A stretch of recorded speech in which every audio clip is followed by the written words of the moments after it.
qophiilee adda addaa isinii qopheessine keessaa addatti ammoo gara faawundeeshinii Dibooraatti gorree obbo Abbaaduulaa Gammadaa hundeessa faawundeeshinichaa isaan waliin ayyaana kanatti gorree dubbisneerra. Isaan wajjin turtii taasisnaa waliin turaa malee irra deebiidhaan baga ittiin isin geejjineerra. Kabajamoo obbo Abbaaduulaa Gammadaa hundeessa faawundeeshinii Dibooraa irra deebiidhaan baga ittiin isin geejjineerra. Guddaa galatoomaa ayyaana dhalachuu Kiristoos egaa ayyaana dhalachuu Kiristoos dabalatee gama amantaa keessaniin yeroo kabajan duraan maatii ofii wajjinii egaa faawundeeshinii Dibooraati ammoo bifa jijjiirrateera ijoolleen keessanis horan baay'atee jira akkamittiin wajjin kabaju bifa jijjiirrateera akkamittis immoo bifa haaraa kanatti amaleeffachaa dhuftanii kana naa himame. Ani ijoollee wajjinan oola guyyaan hunduu anaaf ayyaana garaagarummaa baay'ee hin qabu. Kanaaf fakkeenyaaf torban darbee mooraa Dibooraa keessatti qophii guddaa ture. Qophiin kun immoo ijoollee tola ooltummaadhaan Andinet Internaashinaal irraa dhufan nu tajaajilaa turan guyyaatti gaggeessaa turredha. Achumaan guyyaa ayyaanaa ture jechuudha. Hundumtuu uffata aadaa uffatee achitti argamee gammadaa taphachaa warra tola ooltotas gaggeessee ofiifis ayyaana ofii kabajatee addaan bahee jechuudha. Kanaaf guyyaa sabaaf sablammootaa achitti kabajnee guyyaa tagaanis asitti kabajnee kanaaf yeroo hundaa ijoollee wajjin ooltu keessumattuu immoo ijoollee amma faawundeeshiniin Dibooraa walitti qabee barsiisuu kana wajjin ooltu dhugaa dubbachuudhaaf guyyaan hunduu ayyaana. Akkasumatti immoo yeroo maatii wajjin dabarsitu qabda. Fakkeenyaaf akka guyyaa boruu immoo maatiin walitti qabameet maatii wajjin immoo ayyaana dabarsitaa jechuudha. Yeroo ayyaana baratame mana keessatti. Keessumattuu ayyaanni dhalachuu Kiristoos kennaa wajjin wal qabata. Waaqayyoo kennaa biyya lafaaf ilmaan namaaf kennedha jedhamee amanama akka amantaa kiristaanaatti. Mee obbo Abbaaduulaan Waaqayyo nama kamirrayyuu caalchisee anaaf kennaa akkasii naa kenni jettan yeroo baay'ee proud itti taatan itti gammaddan wayii asumaan naa hima. Ani dhugaa dubbachuudhaaf guyyaa hundaan gammada. Maaliif waan baay'ee keessa dabartee umrii dheeraa argattee maatii argattee ijoollee waliin taphattee isa bira darbuudhaan immoo sababa Dibooraatiin faawundeeshiniin Dibooraa hundaa'ee ijoollee akka Dibooraatii fi maatii isaanii wajjin ooltu gargaaruudhaaf yaalii goggootu kana oloon nama gammachiisu jiru. Kana fedhii kee duwwaa hedduun ta'in fedhii Waaqayyo namaa kennu umriis Waaqayyo namaa kennu raftee ka'uudhaafis nagaan socho'uudhaafis fedhii kee duwwaa miti Waaqayyo waan si barbaade saniif si kenna. Ani yeroo hundaa keessi koo galata keessi koo gammachuudha yeroo hundaa galateeffadha kennaa isaatii jedhe.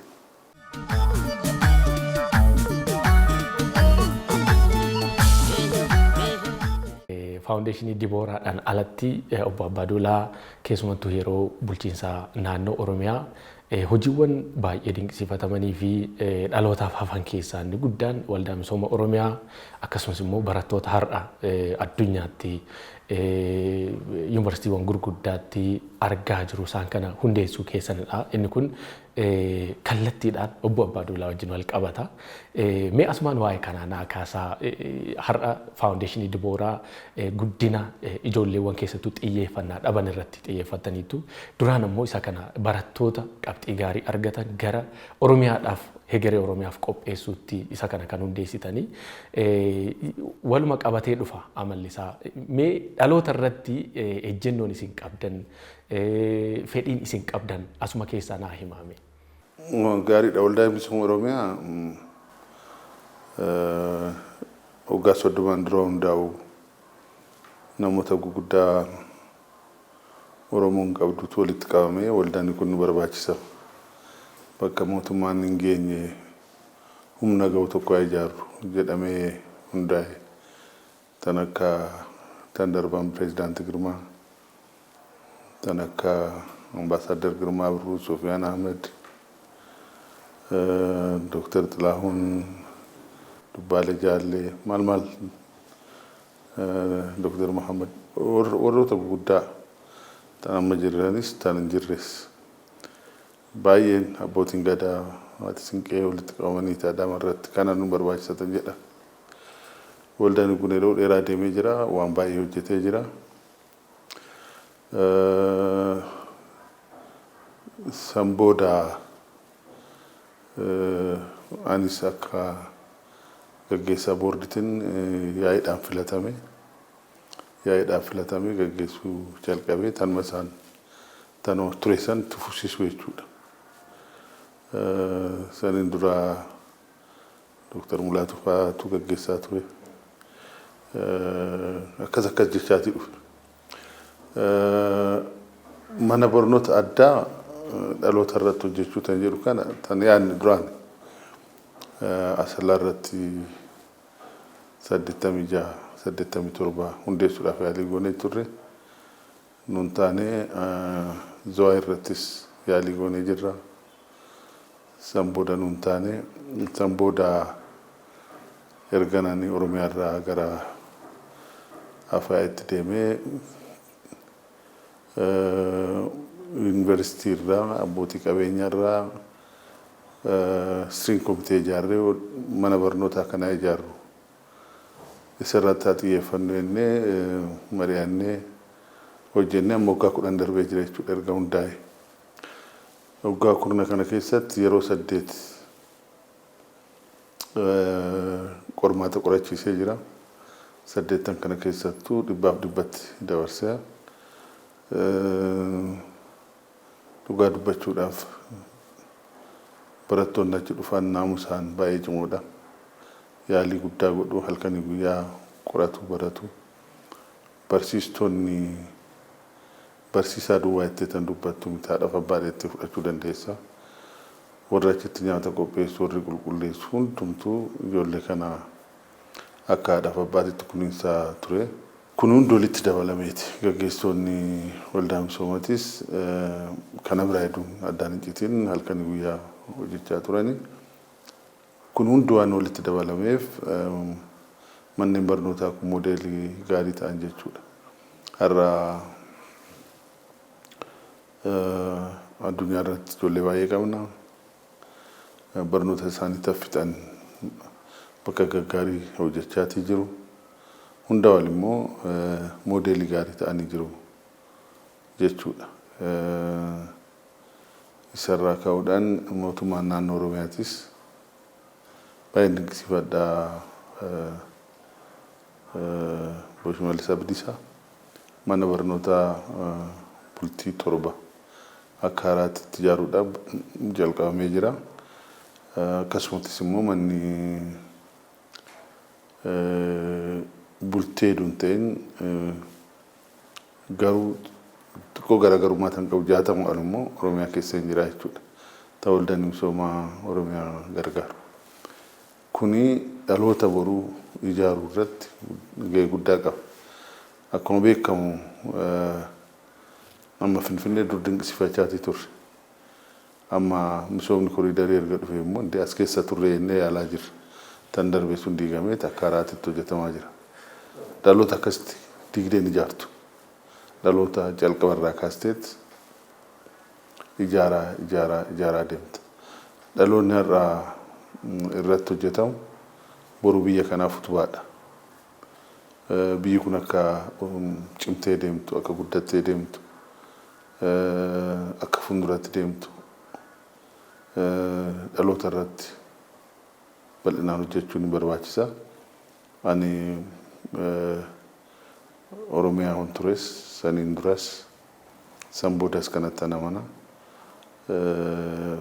Maaliif dhaloota addaan hin cinne ijaarte malee waa hunduun bada, waa hunduun diigama. Kana waan ta'eef humna baratee uummachuun humna saayinsii fi teekinooloojiidhaan guddatee uummachuun kanarratti immoo xiyyeeffatanii hojjechuun uumama biyya keenyaa wajjiniin kennaa biyya keenyaa wajjiniin qabeenya biyya keenyaa wajjiniin biyyi kun biyya hiyyeessa biyya kadhattu hedduun ta'in addunyaadhaaf biyya gargaartu taati jedhee tan amana sarratti hojjechuudha. Kun immoo karaa sanbanuudhaaf tan gargaaru kun duwwaan hin gaa'echuu miti. Mana barnoota addaa keessaa warra baan duwwaatu bakka gaarii gaa'echuu miti. Baadiyyaa hamaa keessaa baanii bakka guddaa warri ga'an baay'eedha. Kanaaf manneen barnoota bal'atanii jiru, guddatanii jiru. Kana qulqullina barnoota eeganii irra caalasaa akka cimee deemu godhuun barbaachisaa jechuudha. Malee miliyoona guddaadha barataan Oromiyaa keessa jiru.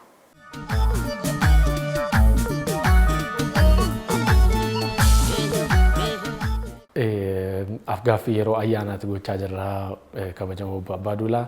Mee garanitti haa deebinuuti faarfannaa fa'aa hin dhaggeeffattu mee isin nama amantaatii waa'ee kanaa naa kaasaa kan jaallattanis kan yeroo baay'ee deddeebistanii sagaleedhaan illee jettanii beektoo ta'e mee. Faarfannaa nan dhagaa, faarfannaa nan jaalladha.